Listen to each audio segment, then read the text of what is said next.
It's the kid and the delectable October Red in the building for your listening pleasure. October, how are you? All the better for seeing you, Base. Oh, you're too kind. You just bring that glisten to my eye, I try. I or try. almost like watering at the moment, I know. I don't like to make women cry. That's not a good thing. in a good way.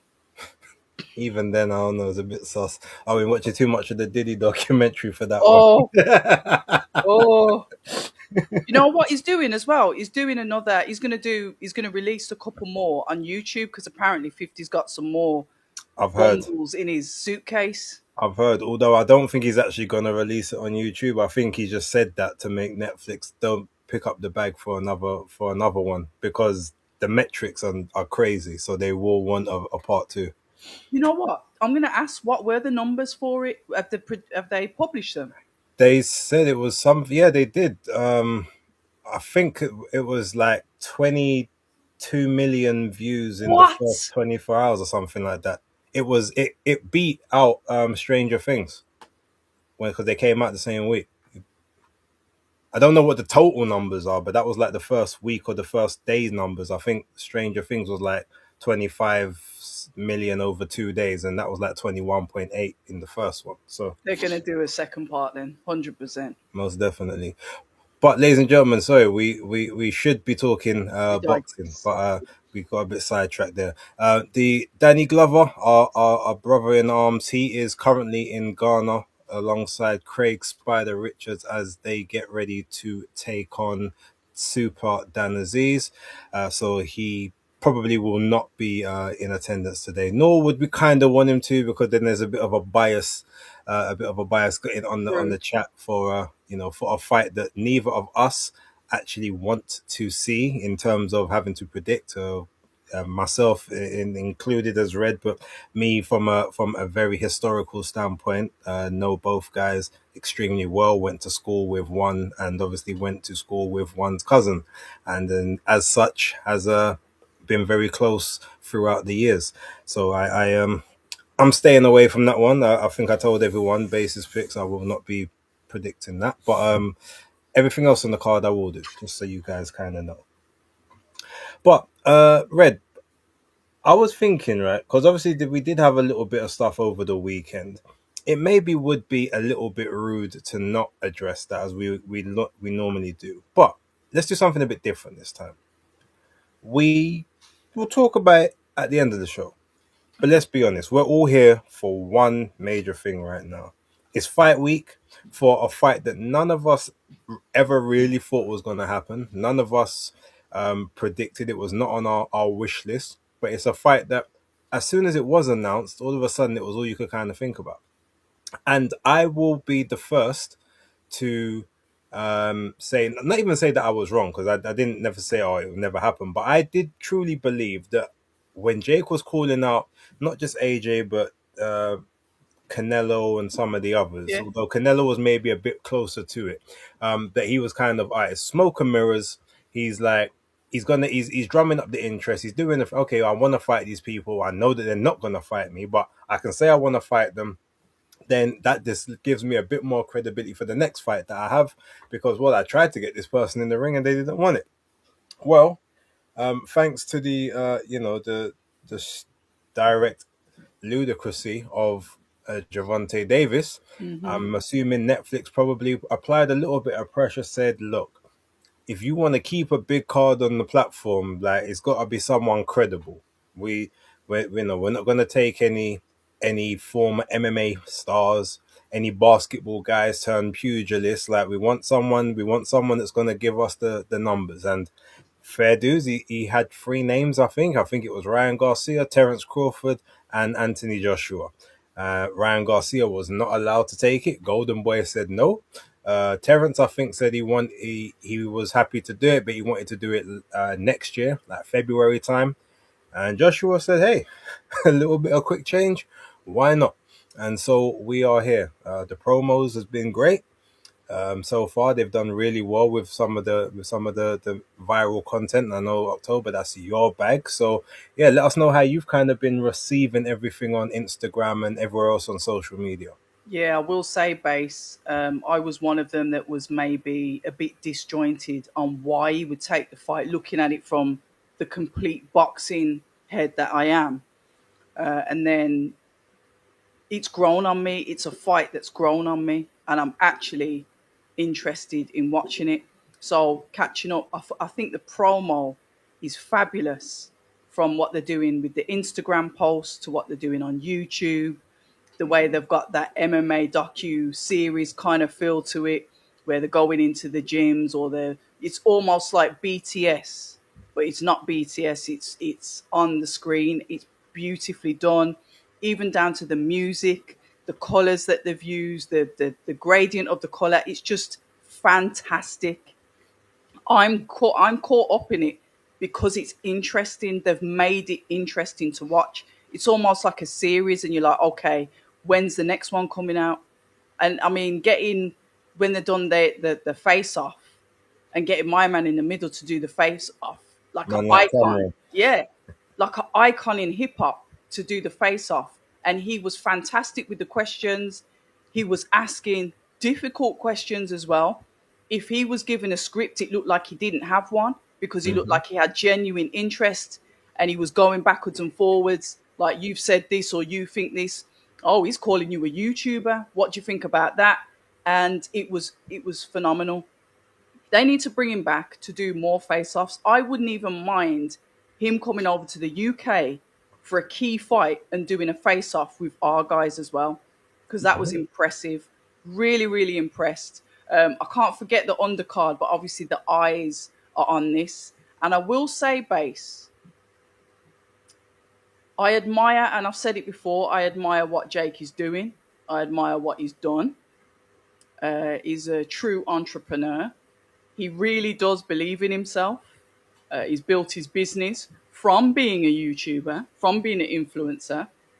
He's signed up practically. He's scraping the four corners of the earth to get the women to join most valuable promotions. We've seen them getting picked off one by one from the four corners. He's doing bits, and he's not just doing bits. He's fighting on his own cards. So he's promoting, he's fighting. He's obviously got a managerial dip into it. I rate him. And of course, nobody thinks he's going to go in there and beat Anthony Joshua. But it's the dynamics for me, base, because he's managed to get a DAZN fighter that's locked in for the rest of his career and got him out on loan like he's a football player to fight on under his promotion and to be broadcast on Netflix. To me, that's a skill in itself. Yes, you could say money talks. I get that. But he still managed to do it. So I'm going to give him his flowers for just achieving that alone. Not even talking about what's going to happen in the ring. But I like his confidence. There was a clip that DAZN cleverly clipped up. And it's a shame that they didn't really have that kind of promo with the DAZN stuff. I think they could learn some things from Netflix or learn some things from Most Valuable. Jake Paul said, I'm going to knock him out. Anthony Joshua said, I need to knock him out. And just the differences in the wordplay, brilliant. It's a capture because it's something that could become viral however the fight turns out. You can see I'm gassed about it, genuinely gassed about it. But I like when the underdog just keeps on crawling until they get to the top. So I admire what Jake Paul's doing. I said I had no horse in the race when I was on Undefeated Podcast last week, and I meant that. I don't care who wins, but I admire the business acumen of Jake Paul. So respect to him. Yeah, good Capricorn lad, that guy. Oh, is he? Yeah, same birthday as Usyk and Muhammad Ali. Oh, what? Yeah. Well, there you go then. I told you we don't play about, but that's another story for another time. But yes, no. Look, to in all seriousness, now, yeah, total respects to him. The entire undercard, it does appear like the majority of, actually no, all of the fights I think on the main part of the undercard I think are all women's fights. There are some male fights I The think on the Silver's on there, prelims. isn't he? Yeah, I think they're on the prelims bit. But It's a really good platform for that. Obviously, they are doing what are they calling it? MVPF, I think they're calling it, most valuable promotions females or something like that. Okay. So it's going to be like it's the same thing, but like almost like a separate arm, and they're going to have all the revenue under there. And I think Amanda Serrano is supposedly The supposed to head. head it up as soon as she Yeah. retires, and then ultimately it will be a case of they will even get more dividends and more royalties and stuff out of it. So yeah, big up to look Jake and Nikisa and I guess Amanda as well, in another roundabout way. I don't know much about Alicia Baumgartner's opponent. I've watched No. a little bit of the record. There is, I've got something I might say, but you know what? I might wait until next week after the fights Well, happen before or I may say it later on. I don't want to. All I'm going to say is in terms of the co-main, it doesn't feel very co-mainy for an MVP card. That's what I'm going to say there, and maybe I'll elaborate on that in a little bit. okay. But yeah, look, it's like I said, it's a fight that no one was necessarily asking for, but the closer it gets, the more intrigue. But the Yes. intrigue is weird. I've never seen a fight have intrigue around can he get him knocked out in one round or can he knock him Yeah, out in two. imagine. It's not about who could. It's not like does he have a chance to win. It's just does he have a chance to go 2 3 rounds, and that in itself is a really weird angle to have a promotion based on, but it works. Mm, And I think that in itself is almost clever. Now it's not Jake who's pushing that narrative, but it's like everyone else. yes. The thing that I've seen though, and the thing that to me is the most, I think the most overplayed part is when people are saying, "Oh, like AJ has to knock him out in one round," or the most it can go is 2 rounds. Anything more than that, and you got to kind of question him. And it's funny because Jake Paul said something a little while ago. And I think AJ might have said something a little bit similar in their press conference, but basically it was saying along the lines of that AJ struggles with guys that are kind of my height with my speed and whatnot. So first things first, okay, you got to kind of remember, yes, Jake is a naturally smaller guy. I don't know, I won't say he's like quick, but in terms of Ruiz. heavyweight, Same he'd probably person be as on the Ruiz. quicker side of a heavyweight type person Mm-hmm. because he's not a natural heavyweight like that. And when people talk about but he knocked out Ngannou in 2 rounds, but Ngannou is the same height as Joshua, same height, same reach, like not of a more sturdy person, someone that's gonna like be in front of you is not gonna be moving, dipping under, ducking. Like he's there basically to get lined up for your rights and your lefts all night, and vice versa. When you've got someone with different levels showing you different levels, it's a whole different ball game. It takes a bit longer to adjust. It's the same reason why AJ had torrid times with Povetkin. Povetkin before he finally managed to figure out the puzzle. Yep. And he's not the kind of guy that has the ability to figure out a puzzle usually in one round. It usually takes him a couple because Mm-hmm. the first round he wants to warm into it just himself. Second round he wants to try something. Okay, if this one works, cool. All right, let me try that again. Okay, it didn't work that time. Let me try this. Or okay, I gotta be careful. I gotta be cautious because he's not going out there like wrecking like a wrecking ball Yeah. like how he started his career. Everything for him now is strategic. Calculated. Yeah. So it's the same way how when he fought Kubrat Pulev, he in theory he really should have got Pulev out of there in the third or the fourth round. But because he didn't get him out of there, sort of took a bit of time to have to readjust and get some of his energy back. It just okay, kind of try break him down, then eventually got him out in the ninth. Now while I'm not expecting that to be the case in this fight, it's just I just see the dynamics are a little bit different. And outside of all of that, there's something that none of us have factored in. Well, I think maybe some people have, they just don't want to really truly believe it. But What? what if Jake Paul can just take a punch? What if AJ cracks him with his biggest shots and maybe Jake doesn't even go down? What if he's got a shock absorber that none of us knew he's got? What if he's actually got a proper beard? What if and what if in the effort to try and get Jake out, maybe you do drop him, maybe he gets up. You drop him again, he gets up.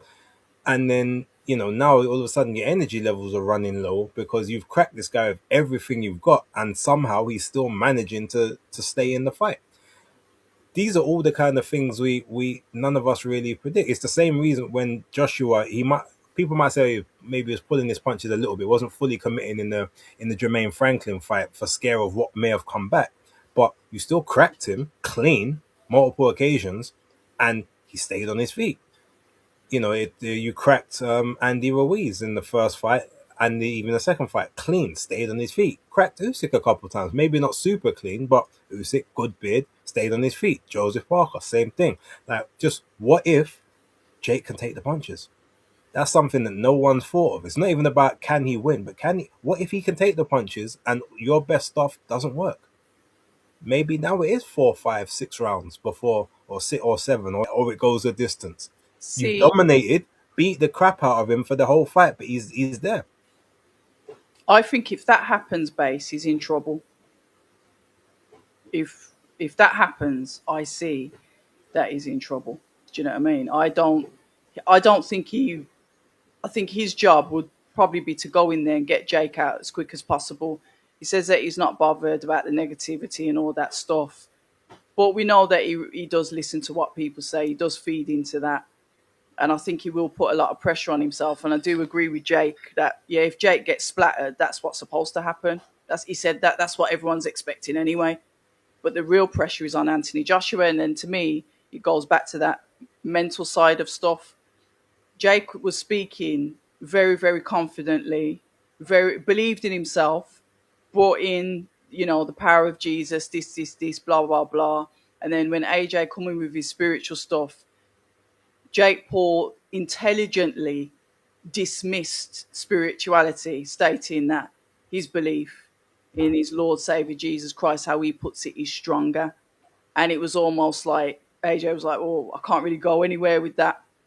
So the thing is with Jake Paul, say whatever you want about him, he's extremely confident and he believes in himself.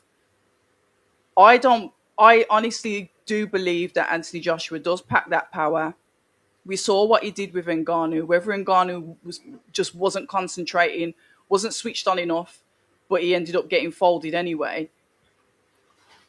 It can happen. It can still happen to Jake Paul. I think sometimes those knockouts are about that timing, where you hit them not expecting it. It's the shots that you don't see, where, like you said, rugged opponents, like your Jermaine Franklin, hardened, ready for that. Is Jake Paul that hardened?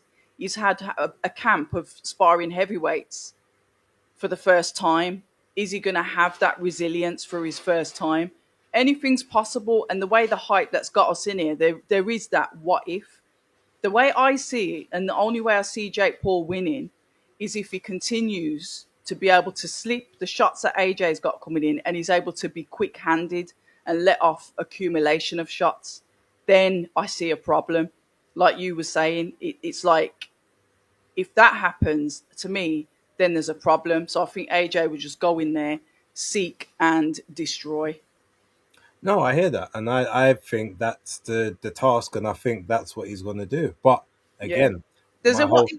Yeah. my whole thing is not that he's not going to do that. My whole thing is what if he does, and Jake can take the shots, and he's And he because keeps on there, coming back. yeah, there are people, and it's not even necessarily that he comes back firing. Although he said that that's what he wants to do. He wants to, if when AJ, he said when AJ throws, I want to throw. I want to throw combinations because he gets flustered when he's in combination. Say Yeah. if you keep throwing at him, he won't throw back. Yes. He's not a counter puncher, Yes. which is interesting. But again, my whole thing is I expect Jake to get ironed out like everyone else does. Mm. But the one thing that I've actually not committed to, and nor do I actually see it happening, is that it happens in the first 2 rounds. I haven't given a prediction yet, but No, my I prediction is literally going to do just about how the fight ends, as yeah. opposed to who wins. But I will tell everyone that for free. I don't think it's going to be. I actually don't think it will be in the first three. I think anything that happens in this fight is going to be 4 rounds and onwards. That's Serious. that's, that's my opinion. All right then. So when you're coming to those kind of conclusions, you're looking at the opponents that obviously Jake Paul's had, his style. or is it more weighted on the probability of Anthony Joshua's last fight? How are you coming to this No, conclusion? I'm coming to that based on how Anthony Joshua usually looks with people of similar-ish dimensions to Jake Paul. All right. The person that I think I could give him the most similarities to, or probably the closest to at this point, would be Carlos Takam and Alexander Povetkin. Um, he might have speed similar to culpable to Usyk, to be honest. Now, if you can, like you said, if you can slip, if you can get in and out of range, or if you can even stay on the back foot and maybe make AJ have to chase for like 3 minutes, maybe the shots just don't land. That they maybe they connect, but they don't land hard enough because Flush. you're not fully on the end of the jab. You're like it's just touching Skimming. because Yeah. you're moving out of range. There could be all kinds of scenarios where that happens, but that's why I just don't think Jake is going to be there early All the doors time. to Yeah. get caught because he even said, I want to take him out rounds 5, 6, like, when his gas tank starts to go, which tells me Oh, that he's his what? game plan is to try and last the Wearing out. first couple rounds by moving about. He's probably going to try and do the same tactics that, have you ever played Fight Night Champion? Nah. Okay, so in the game Fight Night Champion, and anyone who's watching, I think will probably have played that game before. There's a guy called Isaac Frost, who's basically he's probably modeled really on like Vladimir and Vitaly Klitschko. Okay. And then there's a guy called Andre, um, I think it's Andre something, and basically he was like a light heavyweight, and his brother in the game was the heavyweight. His brother was the younger brother. Brother got battered by Isaac Frost. He's come out of prison. He took a case for his brother. Came out of prison, and so basically he's gone to try and get back the Revenge. honor. Yeah, the Avengers. So, but he's a smaller guy, so obviously had to bulk himself up. Very similar. And then in the game, the tactics are for the first 3 rounds, you have to move away from Isaac Frost. You can't engage with him. You Yeah. move away. Occasionally, you touch to just try and so that you stay in the game, so he's just not pounding on you for the entire 3 rounds. Pause. But you stay away. You circle. You circle. You circle. Rounds 4 and 5. You're then supposed to try and go to the body a little bit to try and take some air out of the tires. Go to the body. Go to the body. Round 6, he gets a cut, and then now you have to manage the cut for a round, so you can't, otherwise that can open up and cause whatever. And then from that round 7, now obviously this is a 12 rounder, but round 7 and 8 in the game, you see Isaac Frost now. He's all of a sudden he's heaving, he's heavy, he's Yeah. breathing hard. So then they say, okay, now it's your time. Go to work. I would not be surprised if Jake's played that game and thought, okay, these are the kind of tactics. Like stay away first couple rounds, 1, 2, 3, maybe just touch just to stay composed. Try to get to the body in the fourth round, stay close, see if I can just work a little bit out there, and then just try to drain the engine that way. I would not be surprised if that's the tactics. Who's his coach? Do you know who Jake Paul's coach is?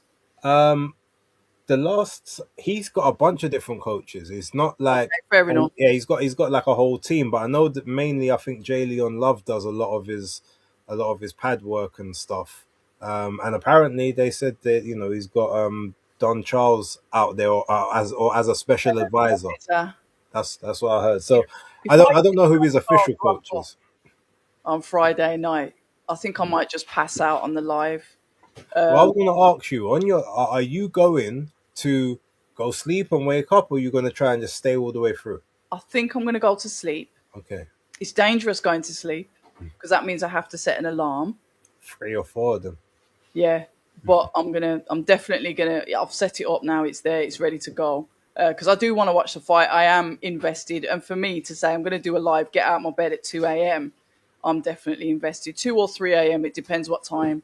Because I'm only going to do it for the Cole and that one.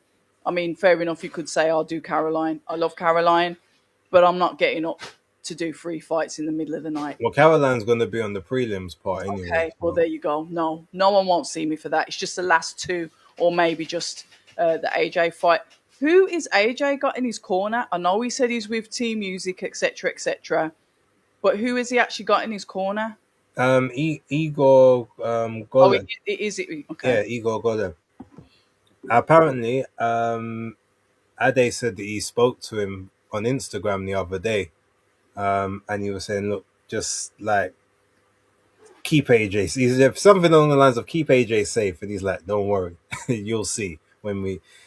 I don't know what necessarily the whole thing meant, but when you look at all the training that they've been doing, like it actually looks quite scary. To be fair, so again, I don't really have any concerns on that side, and I feel like if you're in that team, they definitely will be working on his mental makeup and the way that how he has to constantly overthink everything. I think that they're giving him because I've seen him. They made him do all the brain training stuff and the quick the Reflexes. problem solving. No, it's like it's not even reflect the problem solving stuff that Usyk they always used to make him do the equations and stuff in the press conferences to keep Oh, the breath. okay. Yeah, I've seen them.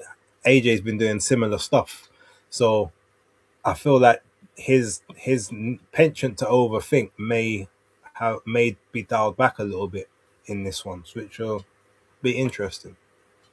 We'll see how it works. I've always been an advocate of he's got all the magical ingredients. He's just got to know what order to put it in. And I do believe once he actually sits in himself and believes in his capability, he's really unstoppable. His worst enemy is himself, and I've said that already. So great stuff. But it's this fight's not going to really be a measuring stick, with all due respect to Jake Paul, whether the mind, the mentality is at its best. It's when, like Eddie Hearn has shouted, he'll be back in contention 2026. There's the rumor about Tyson Fury, which just went over my head. I thought, I ain't listening to this again. But when it's that type of fight, it's those type of fights when I'm going to think, okay, now let's see what the training team have done with him. But And well, go on. now I'm gonna say with regard to that, Yeah, I see why you would come to that conclusion. But let's be honest, when do people actually normally feel the most pressure? Is like when everything's going how it's supposed to. Like for me personally, yeah, like okay, oh, for you, I know you're a little bit like me in terms that you like to find the bad so that you can kind of anticipate it before it happens. yeah, Like, but when things is going too good, it's like yeah. okay, why is it going too good? Like, okay, what's about to come around the corner? You never, no one's ever really comfortable. Well, coming from, I guess maybe the backgrounds we come from, you're never really that comfortable when there's nothing going on because I you're like, hear it. because that's not how our life I, normally plays out. I hear it. So in a situation like when he's got basically everything to lose, nothing to gain apart from the paycheck, he's supposed to do X, Y, and Z. It's not like, oh, this is a close competitive match and you're the favorite. No, you're supposed to destroy this guy. In And I two feel rounds. like when those situations come in and you've got the pressure of having to live up to an expectation that is outside the realm of normality, that's probably where he was gonna like overthink the most usually. So that's Yeah. why I feel like this to me, this fight is probably a harder fight for him to deal with like mentally than a Tyson Fury fight would be, in my opinion. See, in a sense, yeah, I get what you're saying, but I disagree, like in a polite way though. And the only reason why I'm saying it is that, like I said, if Jake Paul gets into his head, it could be curtains. Jake Paul he knows he's internet ready, isn't he, Jake Paul? Let's put it that way. So he's sharp. And like I said before, all the pressure is on Anthony Joshua. But when you look at boxing experience and boxing IQ, just naturally, that should outweigh that pressure. I get it. He's got a lot to lose if he doesn't knock him out in 2 rounds, all that rubbish. Yeah. But to me, it's when he comes out of that and then he's faced with somebody that's got the equal amount of IQ or maybe slightly higher than him, where he's going to be forced to think for himself a lot in those 3 minutes. And I think he'll get that with better competition. But I understand it because Jake Paul is Jake Paul. He's supposed to do all of this. So there is pressure with that. But I want to see how he manages it when there's someone as clever as him, experienced as him, and could potentially outbox him if he doesn't think on his feet quickly or doesn't let all these things get into his head. That's the way I see it. But I hear what you're saying. No, I mean it's valid, definitely valid. All right, so um, I mean, look, we could probably speak about that for the entire Yeah, we stream. To could, be we fair, could, we could. um, but okay, let's look at some of the undercard. Now, yes, I know that you're not going to be awake for a lot of it, Yeah. but it is still a whole event and production. Let's go through some of the other fights just so you can kind of, I guess, give some thoughts. Um, okay, so okay, so Alicia Baumgardner versus Layla Boudoin is the chief support. 12 3-minute rounds Yep. for the women. So obviously Alicia Baumgardner vacated her WBC belt to allow this fight to take Yep. place. Um, what I will say Yeah. is, even with, and I didn't want to kind of go here, but now look, I don't know Badoon, so I'm not going to say much about her. Having looked at the box rec though, her last fight, it was, she did knock out Ellen Mekhaled, which is impressive, or it was knockout TKO because Yep. Alicia didn't stop her. I was about to say I know that name. Yeah. And neither did Chantel Cameron. She lost to Interesting. Alicia and Delphine Pursoon, unanimous decision, and it was a majority decision with Chantel. It doesn't say how Layla won, whether it was like a TKO, ref Yeah. stopped it, or the corner, or maybe a cut or whatever. Yep. But right, just the only reason I say it because I watch a lot of the women's stuff. Even if they're in Canada, States, Mexico, She's Argentina. Canadian, isn't she? Yes, she's Canadian, French Canadian. Um, but I've not heard of her before. And looking at the record, there's only two names on the record that I recognize. One is Carla Ramos Zamora, who is like a journeywoman, and then Alem Mekhaled, who looks to be basically her step up fight. Okay. So congratulations to her in that sense. But I just feel like this is almost Alicia treading water, um, because if you look at, all right, so she got the undisputed run. Since she went undisputed, obviously she had Christina Leonardo too, and then she had the Delphine Pursoon fight, which ended up as a no contest. And then she ended up fighting Jennifer Miranda, who was actually a 126 girl who moved up. And I wasn't scoring it on the night, but admittedly, I watched that fight and thought Alicia got beat personally. Serious. When I was watching it, because I didn't score it, I didn't go back and watch it again to say, okay, which round. But she looked like she was getting touched up throughout the entire fight. Damn. So I see that, and then I'm like, okay, and now you're fighting sort of another nondescript person. I get it. You got all the belts at Mm. 130. But from you gave up the WBC, now you're no longer undisputed. There's no real reason for you to stay sort of boiling down to make that weight. Yeah. You could quite easily go up to 135 now. Challenging a new weight class, take over. If you are who you say you are, take over another division, possibly go up again after that. Like if you see the way, like even though look, Alicia's probably making much better money or has slightly higher profile at the moment, Mm-hmm. but if you look at the way how Michaela May has been running her career, now, yes, she couldn't continue to make 130, admittedly, but she's now started, she's going through weight classes, Yep. two, three, and two, three belts in separate weight classes. She's now, I think, a free weight, possibly four, no, free weight world champion. Yeah. So it's like it's time to start building the rest of the legacy now. There's no one else for you to fight at 130.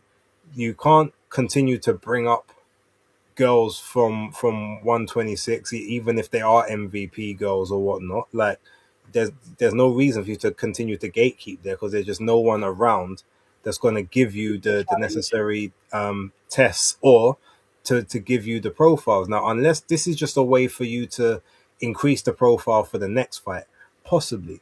But as I said, based on how you looked against Miranda, it almost just feels like taking easy street.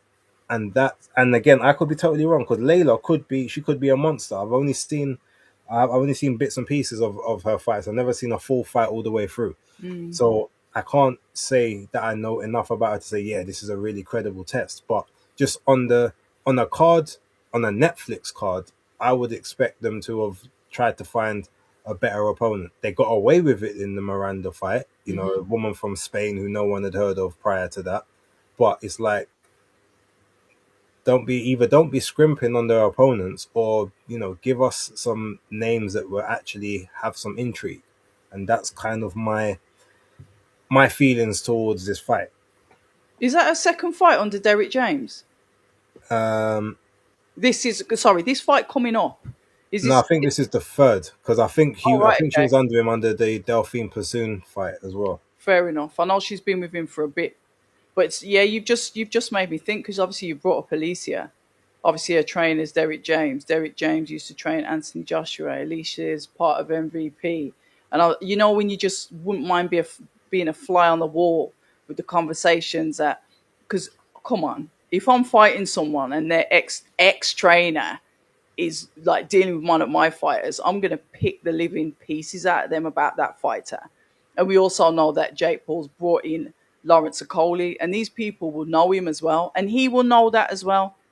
Mm, There's almost, like I said, and I know we're going back over it, but you made me think of it, base. There's almost like a quiet confidence, not arrogance, but a quiet confidence that Jake Paul thinks that he's got him sussed out. That's what I get from it. But there's loads of camp swapping. I'm not saying that doesn't happen, mm. but I'm saying sometimes with those details, yeah, I think there's a quiet confidence there. But with Alicia, going back to Alicia, I don't know anything about the opponent. Um, the weight classes in the women's division always messes me up because they fluctuate too much. So I never really get to settle down and think they're actually a 130 fighter or whatever because they never stay there for too long. Mm. But we'll see. Caroline Dubois is now over there. Well, you got frosty about Caroline Oh, I when missed that. Cameron brought him up. Oh, what Oh, happens? didn't you watch it on the face to face? See, apologies, guys. I switched it off after Anthony Joshua was finished. I'm so sorry. Oh well, it was Alicia and Layla after that. Cameron brought up Caroline Dubois to her, and she was like, "Next question." Wow. And then she was, and this he said, "Oh, so like she a up?" So I thought you might be cool. And I said, "Ain't nothing cool. Like she can get it too, and all that stuff." So Well, maybe she will. Maybe she will, because this is, like I said, this is the time to make these type of fights happen. Even though I can't see that happening just yet. that fight. Well, here's the thing: that fight won't happen Mm, in its current iteration because Caroline Dubois holds the WBC title at 135. At least she just vacated her one for equality on 12 3-minute yeah, rounds. yeah. So she won't then go up to face them for the title at 135. So Mm. that's going to give her a perfect opportunity to swerve that fight. Not duck it. I'm not saying she's going to duck it, but it gives her opportunity to not have that fight because Caroline The WBC. is working with a belt that obviously doesn't now align with her principles. And who Mm, knows? Maybe that whole thing about getting rid of the belt was a play to sort of stop that in the future, like it was a preemptive strike, or maybe she just saw Amanda and said, "Boy," Amanda's like, "Yo, we'll give you extra if you stand with us on the 12 threes." Because then, quote unquote, Chantel Cameron decided to yeah. stand the same as soon as Sandy Ryan ended up being a Yeah. mandatory. So yeah, it could But all pattern, be isn't there? political. Hmm? There's definitely a pattern. Yeah. You've just said three fighters now. Not that Serrano will fight it, like, yeah, Serrano's different, isn't she? But yeah, there's definitely a pattern there. That's interesting. I forgot about Chantal Cameron because I Yeah. think that was the fight that Sandy was like really looking forward to. Yeah, it's going to finally happen, and then bish bash bosh, vacate. Yeah, I want 12 threes. I want to fight like the men. All right, so going for the rest of the cards. All right, so obviously Anderson Silva, Tyron Woodley. I think that'll just be a fun, nostalgic fight, but nothing special. Your Costa Valle against Yadira Bustillo. So now that I think it will be a very good fight for the minimum weights. Now, I know both of those women very well. That will. I'm not sure if what titles are gonna. I think the WBA title might be on the line for that because I know that Yo Costa was trying to get them all back after the Sanisa fight fell through. Okay. Not fell through, the rematch. Sorry, fell through, and Sanisa retired and then got pregnant. Shout out to Congratulations. her and Chris Mannix. I think she had the baby now as well. So Oh, it's for Chris Mannix. yeah, they're married now, I think, Oh, congratulations. or they're engaged, one or the other. Lovely. Shanika Johnson against Amanda Guy. Now I don't know Amanda, I like Shanika. but I know Shanika. And funny enough, I'm looking at a lot of the opponents. They do all seem to be Canadian. So it's almost Maybe like that's the they, link then. yeah, it's very interesting in that sense. So maybe there's something else coming down the line. Avius Griffin is on the fight. I think he get KO'd in the last fight he had as well. Um, yeah, I mean the undercard, like I said, is yes, it's all about the main event, so maybe you can skimp on it, and maybe that's a reason why they have so many of the female fighters. God, look, let's be honest, we all know even in the matchroom days, you got the women on there because they gave good fights, but they weren't as expensive. It could be the same thing. Maybe the revenues you're getting more. Alicia and Yocosta and Caroline, they're not gonna cost the same as you know other even sort of like the up and coming male stars more time than not. So that could be the play. Um, I do think the undercard is a little lackluster apart from the Yocosta Valle fight. I think that's actually the only one that I can see and look at Mm, as a 55-45, 50-50 ish. All interesting. the others, just based on kind of how they look to me, they Yeah. very much look A side heavy showcase type fights rather than, you know, but then to be fair, the entire card is a showcase. Is the main event's really a showcase for Anthony Joshua in the States. And Alicia might be a showcase to maybe get her to that next level and hope that she does better in this one than she did in the last one, etc. And maybe you build up the Caroline dynamic in there to make the next event afterwards. I'm not sure, but Who yeah, knows? it's a like I said, it's a little bit lackluster for me, but you know what? I'm not gonna complain because it's free. That's the one thing I'll There you say. go. Even though obviously yes, I have to pay a subscription for Netflix, but Oh, I always this is have. just a this is just like a nice bonus on there. So A that's little how I look Christmas at it. bonus. So outside of this card, and that, Face, yeah, can I just got a comment on what Iffy said in there? One of yeah, the guys, sure. Iffy, shout out to Iffy and shout out to everybody in the comments and that's watching live as well. We do appreciate this. So please keep the comments coming. I've got one eye in there. Iffy says, Alicia has bad energy. I know I'm not the only one that can see it from afar. Iffy, I will say that she was probably one of the nicest fighters I've spoke to, female fighter. When I first met her and I approached her, and my channel probably had about 150 subscribers. She was like, "Yep, I'm coming on. I'm supporting you. This, that, blah, blah." And under my old, I had another Instagram account before it got locked off because Instagram and people are weird. We followed each other on that account. She was absolutely amazing, beautiful, beautiful energy.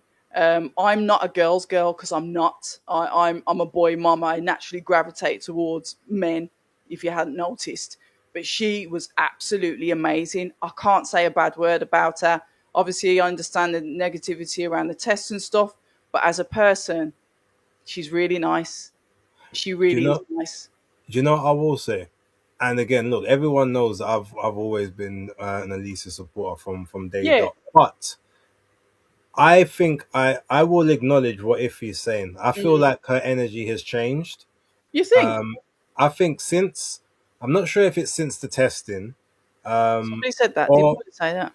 it might have been since her father passed, but she doesn't come across as nice, warm, and inviting now as she did before. I'm not saying she's a bad person, Mm. but I even there's a lot of just the demeanor, a lot of maybe it's because now, but whereas before I would see her on the old X, Twitter X and stuff, and I would used to see sporadically. Then at one point I said, let me actually turn my notifications on to when she actually tweets, just for the fact that I can, because I was, when I was trying to get in touch and everything, and I was Yep. trying to, okay, if I can get to you before everyone else, maybe you'll notice it and we can set something up.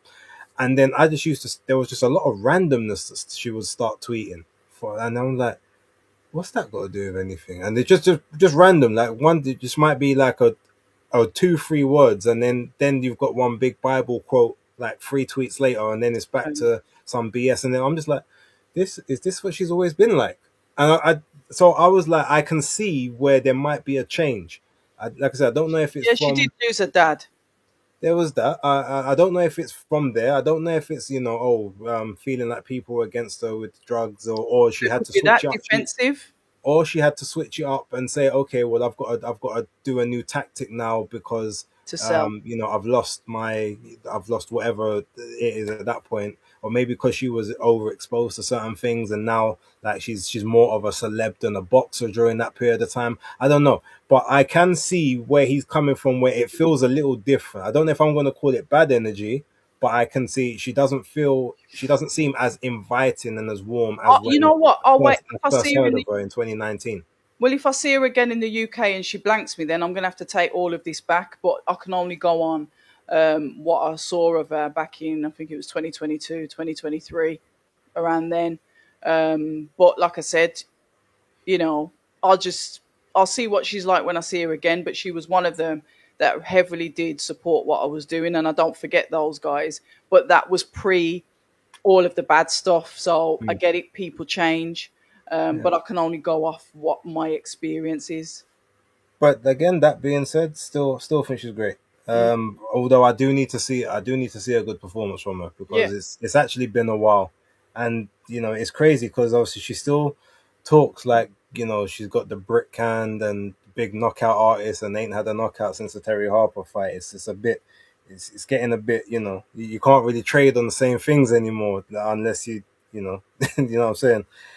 So yeah, and there's been a couple where they've been there on the plate. So you either got to take this girl out, or you've got to make it look so dominant and clear that you can still carry on talking the way you talk. the crud. That's kind of my thoughts on it. Mm, But mm. yeah, okay, look, so let's get off of this one for a moment. Let's Mm-hmm. take it back to the weekend just gone very briefly, because we had Murat Gassiev and Kubrat Pulev in the for fighting for a regular heavyweight title, which Yeah. doesn't mean much, but No. it does at least allow you the opportunity to consolidate if you do everything that's necessary. Now, prior to that, Pulev was granted this opportunity on the basis that he would fight Moses Atamo. Now, Murat Gassiev has the belt.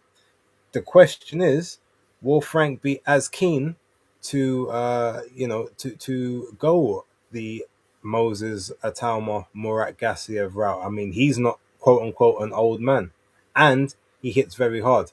And I saw a very big interview with Frank earlier on today with Coogan, where Frank was being very very elusive Yes, and it was. saying, yeah, so well, it's an option, It's but an option. wherein they have the deal for the options to get the noses the best, and it just like the way he was saying is like, okay, before you were screaming Pulev, so why is it now just an option, Mm. whereas before that's the way you were Yeah, going? let's wait until he gets through Franklin. Franklin's tough, etc., etc. Let's not talk about that yet.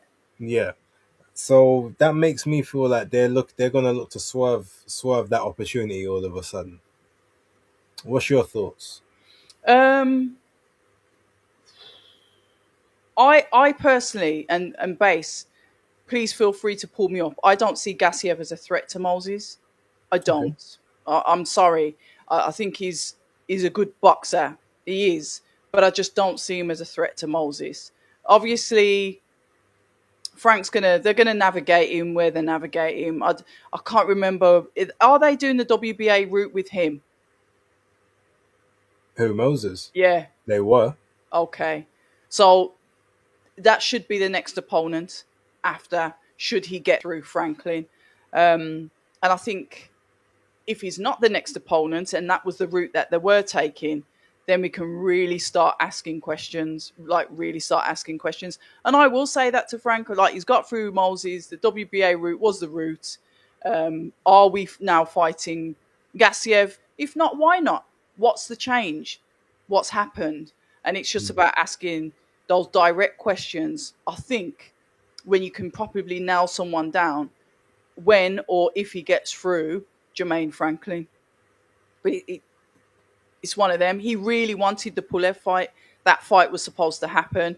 He was underhanded and whatever was done. Clerical error, according to Alcesta, had him on the channel. Frank was like, "What the hell you on about?" But it ended up that they granted Gassiev the fight, and Alcesta said the fight we want is a Tauma Gassiev. That's the Gassiev a Tauma.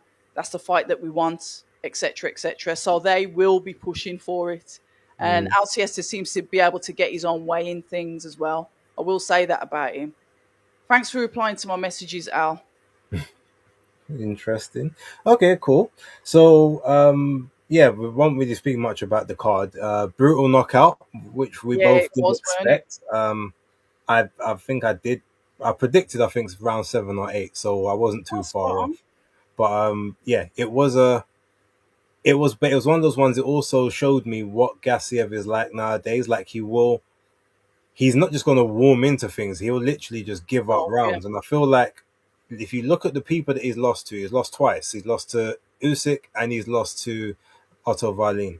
And in both of the instances where he lost, it was to people that had movement.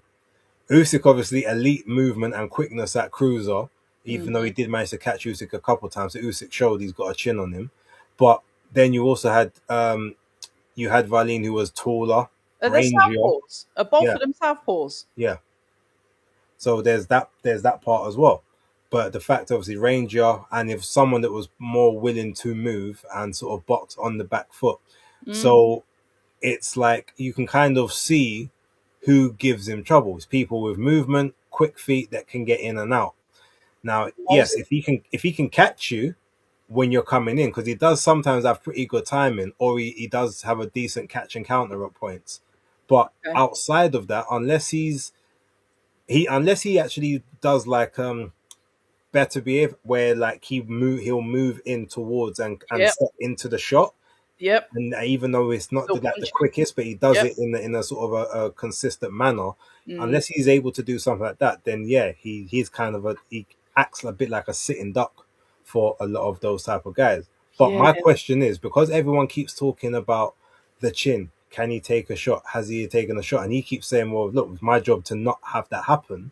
Yep. Do they then say, well, yes, he should beat the brakes off of him, but we know that power's real, and we've seen him land it on people that are more experienced than Moses. Mm. So it's one of them ones. Do they roll the dice because because they feel that they can beat him, or do they not? Just because even though we think we can beat him, we know that power is serious, and we don't want to take the chance of whether he can take a shot until he's fighting for a legit So world many title. questions. So Yeah. There's a lot of questions there, base, but what I did do, and this was on the advice of my older brother actually. So shout out to Big Bro. He said watch Moses amateur fights, and he's a very good fighter, and I really don't think he's anywhere near what he's going to be. I've tried to keep calm with him, and I've tried to like put him on the back foot, and I'm watching him, and I'm watching him closely. Um, the first thing I always look at, you know me, it's all about up here, and he's solid up there, and he is a good fighter as well. Um, I'm going to keep the lid on it, but I honestly don't believe Gassiev is a threat to him. He's lost to two southpaws, quick movement. Moses is quick, and yeah, I rate him. His job is not to get hit. He doesn't, he's not saying he's scared of getting hit, but he's saying, I can move, if I can move out the way, I'm not just going to stand there and take shots to prove to you lot. I'm going to move and I'm going to counter. So a lot depends on this Jermaine Franklin fight. If he gets Jermaine Franklin, I get it. The years are going on, and Jermaine's had a couple of fights, and it wasn't the same Jermaine that fought Dillian and Anthony, whatever. If he gets him out of there, then how many more fights is he going to have where we start thinking, yeah, he's got something about him. But I'm literally based. I'm just trying to keep a lid on it, trying to keep a lid on the little berries that are bouncing around in me at the moment for him. But I'm just going to chill. I rate him. I do. I rate him. But okay. that's it for now. All right, quick. Let's have a quick roundup of Mm. the card in Stockton. California, specifically because there were several Brits or Brit adjacent people on this, Yeah. starting with Chev Clark and Anthony Holloway. Did you watch that fight on the prelims? I did not watch Chef Clark. Did you hear about what happened? Is the guy in hospital? I believe so. I haven't heard anything since, though. Did he leave Virgil Hunter? No, I don't think so. Virgil was in his corner. Yeah, Amazing. Fantastic. but I don't know what happened to the guy. I Like mean, they, sorry for that, but yeah, no, because they pulled him out after the fourth round, or he pulled himself out, then just oh, collapsed off of his stool and onto the floor, was stretchered out. oh, So yeah, so we don't know up till now. We still don't quite know what the situation is with him. So Chev didn't necessarily get to really have a proper warm through. But whatever the situation is, obviously hoping that yeah. Holloway I hope that he's is okay. well, because Yeah. it was a bit disconcerting at the Oh time dear. looking at. Um, I won't talk about Nicholson and Yuli Hang Luna. Why? It started off well. Yeah. Both ladies were sort of doing very well at the start. Sky had she had opportunity, like she had to adjust, to be fair, because Yuli Hang was a little taller than her, had a bit of a longer reach, so it was Okay. something she didn't have to worry, or she never had to deal with before. But after about 3 or 4 rounds, she just started basically spamming the same move over and over again, and it just became a bit. Um, Mm. to me, it became a bit displeasing to watch. It's not to say that I Displeasing. don't get me wrong. I don't mind. Look, I don't mind if someone is a boxer, low volume or stuff, but when it's like you're doing the same thing over and over again, and your opponent is just kind of letting you, but you're not. It's not like you're setting it up a different way. Okay. You're literally. It's like I likened it the other day to playing Street Fighter, and someone just knows how to do a fireball, but they do fireball from one side of the screen. They just spam the fireball, and then eventually, when you just about manage to get up to them, drag an uppercut, and then they jump back to the end of the screen. It's fireball, fireball, fireball till they take your energy. That's just is what it felt like in the moment. There was no. It just became extremely repetitive. So it started off well. Then they started jockeying at each other in sort of rounds 8, 9, and 10, and it just yeah.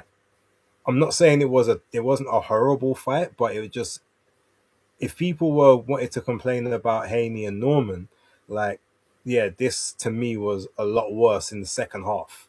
Oh So my it was God. one of them ones. So yeah, that's why I didn't really want to speak too much about it. But Okay. Holloway gave an update on his Instagram. I just checked. It okay, says, although I passed out in the ring, I'm relieved to be safe and appreciate your kind inquiries. okay, cool. So So that's good then. thank God for that. Um, then Joe Cordina and Gabe Flores. So pleased for Was it? Joe. Yeah, Gabe Flores Jr. Now, I didn't see I saw the fight, but I wasn't watching it like in its entirety because I was Mhm. watching something else at the same time. So I was kind of flicking back and forth, and it looked like Joe was in control for a lot of it, but I saw him get hit a lot in exchanges, He did. trying to throw Counters. Yep. combinations, Yep. The jab getting as well. stunned and Yeah. rocked as Yeah. well. So I was like, okay, this to me is a bit concerning because Flores ain't the guy like that. Shout out Yeah. man like JD. Uh, so yeah, I just thought, okay, I just wanted to. I need to see him again. Now he's been out of the ring for a little while, so maybe it's a case he just wanted to impress. Like it's in a different country, he wants to maybe get a bit of a fanfare, Yeah. all that stuff. So I said, okay, give grace on this one, and he did basically win the fight extremely. Like it wasn't a contentious decision, Nope. but it was just the way he was getting hit in these exchanges was telling me you're way too open for world level if you're getting countered like this against guys that ain't at world level. Yeah. It was the jab as Um, well. and that's kind of the way that I was sort of looking at it. So yeah, then obviously Diego Pacheco and Kevin Lelesajo. I'm sure you must have seen the highlights at least. What's your thoughts? Which one? Sorry, I've just seen Philip Answers just quite rightly said that Undefeated have gone live. This is where sometimes we split audiences. Are good, or are you going to have two YouTube live streams active at once? We'll be closing up soon anyway, but thank you for letting us know. Sorry, Base, I got distracted by the comment. Which fight did you want me to give my thoughts on? Diego Pacheco and Kevin Lele Sajo. Ah, now, Sajo, a very muscular guy, has a presence about him. Can't say that I've watched many of his fights before, but when I saw him starting to handle Pacheco and literally rag him around like a rag doll, and really just spoil any boxing ability that Pacheco had, I thought, oh, I better have a quick look. Have a look at this guy and, see what he's about. I didn't know who he was before Saturday, but I definitely know who he is now. He looked really well in there, and he was able to take away Pacheco's work quite early. And I remember I was half asleep, but I was watching it live and putting stuff out on X saying, "What is he doing?" He's like giving this fight away to Sajal. But then, sorry, Base, I fell asleep. It was going to happen. So Of I course. understand that Pacheco won, but some people were saying that it was a bit of a contentious win, or the It wasn't no, it wasn't a scoring. contentious win, Oh, but the scorecards. I all right, think the that was it. scorecards were a bit diabolical. But that being said, though, I mean, I'll tell you about that in a moment. But I'm surprised you didn't see the Kevin Sajo versus Jack Cullen fight. Was he the one that was doing the press ups Yeah, after the fight? It was him. yeah, I that was knew I him. recognised him. He looks a Yeah, bit bigger. He looked a little bit bigger than he did when I saw. I was there. I was there live. right. Oh, okay. Yeah, he did the press ups Okay. after. Yeah, okay. Yeah, and the referee that said, "Oh, let's have none of that," trying to just Yeah, he did ten steal his press shine. ups. 10 press ups in the ring. Yeah. Okay. All right, but no. I thought no. I thought it was a very well competed fight.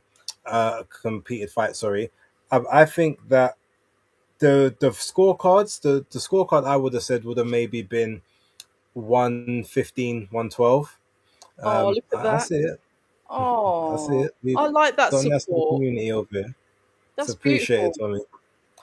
Tommy. No, I think 115, 112 was I Yes. could I could live with. Even 114, 113 because obviously got a point taken off So it was for close. the knockdown. Yeah. So 7-5, 8-4 I could accept. But when I saw there was a 116, 111, there was a 117, 110, which is basically 10 rounds to 2, 9 rounds to 3. Oh, nah, it weren't. That's where, like, if you watch the fight, there's no way that you could say that he only won 2 rounds or Nah, he was 3. doing Like, very, so, very well when I was watching it. yeah. So, yeah, it's just, I thought it was a bit hard done by, but he's also shown Pacheco what he needs to work on. He wanted to get away from the Benavides camp because he said he wanted to he didn't want to just be as known as Team Benavides because he's like I'm 24, I'm coming into my own, I'm my own guy. I want to sort of set up my own thing. He didn't want to be training in Seattle. He wanted to be training back on the South Central. um the West Coast, back where he was at. But the he done all of that to then he had his like I don't know if his amateur coach or his junior or his youth coach who was a part of his Benavides team. He basically promoted him to head coach. But it's like Split the he team. doesn't. Yes, but the thing is, it's like if you've gone to now have your own team, you're basically still training the same way. Like you're going to be doing the exact same things if he was already a part of the camp that you was in So you might as well previously. just stayed there. Yeah. So it's either if you're gonna have your own team, either you change everything Yeah. or you go with someone now that's of a bigger level Yep. than where you're at because the person who's training you ultimately isn't I mean, for all of Benavidez' flaws, he has been a two-time super middleweight world champion, and I guess interims and pay email belts or whatever. But he's a championship, so he's Correct. training with someone who's now got experience at the championship level. Your Correct. guy doesn't have that. So if you was gonna go, you need to go now with someone that can elevate you to that. Because the one criticism he's having is that he doesn't really look like he's improved much over the last few fights. I agree. Whereas as the level of competition has now I gone up, agree. he's not going up with the level. He's kind of stagnating and I now agree. having some not life and deaths apart from this last one, but he's having stakeouts with people that he's got clear advantages over. and I think that's where we have to kind of look at Do you think there's some other Pacheco and issues, base? in what Is it young? sense? Is it because he's a young guy, impressionable, started off really well? I'm sure he was one of Eddie Hearn's youngest signings at the time. Yeah, He was, 17. yeah, he was practically a baby when he signed him.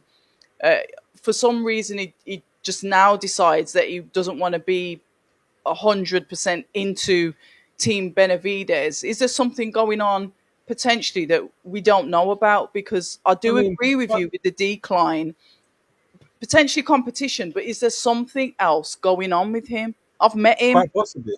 I mean, I know he's got a young family now as well. So Okay. maybe constantly going to Seattle, maybe wants to be closer to his family. There could be all sorts of things. Or Yeah. maybe he's like, okay, well, as the money's about to start going up, maybe I want less hands in the cookie jar, so to Yeah. speak. There could be, yeah, it could be a lot of stuff. I Maybe. think if you just said probably money dispute, Yeah. I Something wouldn't be ain't right. surprised.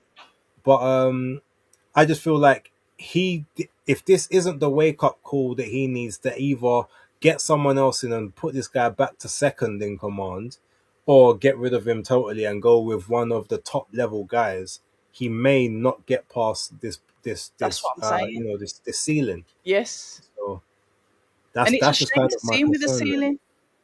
ceiling. Because I like his style of boxing, but this Sajal just said, "Nah, not tonight, love. We're dancing to my tunes." Yeah. So let's see. Let's wait and see. I suppose. Um, any other stuff that we wanna go over quickly? Because There's, there's there's a couple of things in the comments. Somebody mentioned something about Conor Ben. I think he was having a go at Duke McKenzie. They had a bit of a to oh, in and a throw in. I think Duke McKenzie did a video. I think Conor Ben confronted him and basically says, like, I think Duke went to shake his hand, be polite, hello. And Conor Ben was like, shaking whose hand? I know what you've been saying about me. Say something else, and I'm going to sue you. Get out my face, kind of thing. And a couple of people on X have like, anti Conor Ben says, "Oh, drugs cheat," all the usual stuff. Duke McKenzie's put out a video saying, it wasn't nice to be spoken to in a gentlemanly way. Put that out as well. But what a comment that I did, and I retweeted this, and I did like it, and I'm quite proud of liking it, so I don't actually care if it offends anybody, was a response from Jane Couch. Jane Couch said, "I had some terrible abuse from people in the boxing world just for wanting to box." Obviously, woman, female fighter back in the day. "Good hmm job there wasn't any footage, laughy face. It's the boxing world. Just got to move on. No point in getting upset, Duke. Some of the things you said about me wouldn't be allowed to be said these days." And she sticks her tongue out in the stick. And I thought, yeah, everyone's got a right to say everything until you come back and say, but actually, remember when you said that about me, which was negative. So yeah, so so that was in response to Duke. that was in response to everybody posting the Conor Ben and Duke McKenzie Oh, okay. brackard. And then Duke's obviously put out a video on his own channel, just basically saying Conor was out of order, and I haven't done, saying that he hasn't done anything derogatory or wrong to him, etc., etc. Right. Okay. I get it. I mean, to be fair, I've seen a lot of those Duke McKenzie interviews, and yeah, he's not necessarily dissing, but he's basically saying Connor ain't world level. He's doing them ones, isn't it? Like if he tries to go back to 147, he's going to be a shell of himself. He'll get himself beat, and so yeah, Or he's they're saying giving that his it was a lot opinion. worse than that. He was trying to intimidate. Conor Ben was trying to intimidate an old man. Oh, well, I'm sure I Duke's mean trying that we to can't be. support. I mean, look, if you're gonna do anything, Connor, let's be real. Like, just get your dad to talk to him. Like, Or just allow it, what? just leave it. No, I'm saying, but if anything, like, why are you talking to if anything, like, your dad's supposed to talk to people that age. That's the age, mate. That's the level of respect. Yeah. Even in the mafia family, you get problems with the children. No, the two dads sort it out, and then the children fall in line. The But thing is, anyway, you're going to get a lot of people saying a lot of things about you, and Connor just needs to not let people keep drawing him out. Just whatever. Just you're going to see people. They're going to say things, whatever, whatever. like he's pointed out, he's the rich one, etc., etc. He was one of the things that apparently he was saying is, more or less saying, I've got more money than you, etc. You know, I've got more money, kind of thing. But whatever, just don't let people draw you out, man. If you ain't fighting in the ring, it's not worth arguing with people, is it? Fair dues. Now, I don't know if you want to end on this one, so maybe we have to find something to talk about afterwards very briefly. But What you gonna say? Chris Congo I knew he was gonna say that. at middleweight, I didn't watch the clip. I still haven't watched it. you still haven't watched the clip. Still haven't watched it. I've been sent it Well, about 10 times, base. Ten I've times. seen it from several angles. And Um, yeah, I mean, it's not good. The only thing I can think of is literally he saw the guy's record and said, like, I'm gonna take the piss here oh, because he overlooked him. he definitely overlooked him because in the start of the clip he's doing well, like, but you can Is see he? that he's taking chances that you don't necessarily take with anyone, journeyman or not. And it's at a weight that he's never fought at before. Like, Yeah, that's the new thing. weight. Yeah. Why are you fighting at middleweight? That's not your weight, Chris. I understand 147 ain't easy for you to make, but 154, there's no reason for you to be at 160. And then even fighting on, like, you fought on Riyadh shows. Like, why are you fighting down against these levels Bro, of opponents? answer me the question because I found out You've that got management that have got Riyadh ties. Like, why are you fighting on these shows that? I don't know. That's the question that got me because he's no longer with the team Davison either. He's gone to Xavier Miller.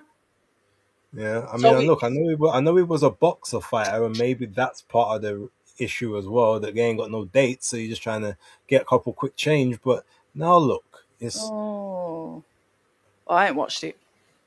I all sent him a right. message just saying I hope he's okay. That's all you can do really. I won't watch it. I got sent it by obviously our boxing group chat, and then about three other people in boxing sent me the thing, and I was like, I ain't watching it. Stop sending me the thing because I'm not watching it. But Red, he was 1-18. Yeah, but the thing He is, gave him his second you win. know those records can be a bit dodgy. You know No, they but no, you no. They no 1-18 can't be dodgy. Like, don't get me wrong, you can. can have a record like a 9-11, I'm trying to make up a excuses 12-6, now. like those kind of Hold records. on, I'm Oh, going to but do one Eric and first. 18. Oh, That's you gave man his you literally oh. gave him 50% of his win rate. Like, let's deep let's actually deep that. Chris, what are you doing? But obviously, look, Chris is like my guy. He's a Yeah, cool brother. Like, obviously, South London born. So I hope that he, whatever he does afterwards, whether he decides, like, maybe it's time to leave, where he can come back. Let's hope. But yeah, it's crazy. yeah, crazy. Have we got anything that we can end on that's a nicer note than that? Um, it's not nice, but we actually forgot to mention that there's a boxer show this weekend. But it makes me chuckle that that didn't even come into your brain. Shame there is, isn't it? Williamson and Simpson. Yep. Because I mean, look, we did briefly talk about, like, Richards and Aziz at the start, and to be fair, I mean, we kind of alluded to the Nigeria card, but yeah, you're Nah. right. We didn't speak about either of them. I was winding I Lawrence didn't even up know about who's on the fighting Tete, undercard you for. know. Huh? I was winding Lawrence up about fighting Tete. What do you say? I just says, "What's this?" Just DM'd Yeah. him and said, "What's this?" And he And what goes, did he say? I got to keep active." Okay. Is he going to keep the weight down? That would be a more important question. We'll find out on Friday, won't we? It's his birthday This today. Hirokoli. Mm. Okay. Well, you can do him the honors as soon Yeah, as I you already two. did. I already did. Yeah. Good. Um, yeah, no, I don't even know who's on the undercard for the boxer card, to be honest. Um, no, I don't either. But I do think the fight between Callum and Troy is a great fight. I think their styles. I think it's going to be. I think it's going to be a big clash, real big clash. Yeah. Yeah. Well, okay, so where is your attention going to be then? Um, Ghana, Hmm. but I will have one eyeball on Troy and Callum. BBC. Yeah, 100%. I have to because I Okay. do I like that fight. I do like the fight. Um, Eddie was trying to. Oh, do you know who they're going to sign again? I was trying to get out of Frank if it's actually Callum Simpson that they're going to sign. Uh, I saw the interview. Yeah. so I was just thinking, what are they up to? Because Eddie's basically said we've took another or they've took a Then fighter. they've lost another. No, they They've said lost there's another another fight, and there's person's going to be an leaving. Yeah. announcement this week or whatever. There hasn't been one, but I'm thinking, I wouldn't be surprised if the person is Lauren Price, see, and somebody else said Lauren, that they're basically that now she's also going to find herself over to MVP because so it that's the might not easiest person to. necessarily be going Yeah. to Matchroom. No, It because he just said that they've lost another okay, one. He didn't say that he was going instead to of coming sign to them. me, yeah. Yeah. So Well, then what happens if they lose Lauren Price? I mean, yeah. Then they'll have Karis if she stays, and then they'll Paris have stays. Fran, and that'll be it in terms of the women. I think Fran will stay because she works on the BBC Yeah, she platform, like fits. her as a person. Yeah, But yeah, the rest of no, what I actually want Boxer to do, and to be honest, I've said the same thing about Matchroom previously as well.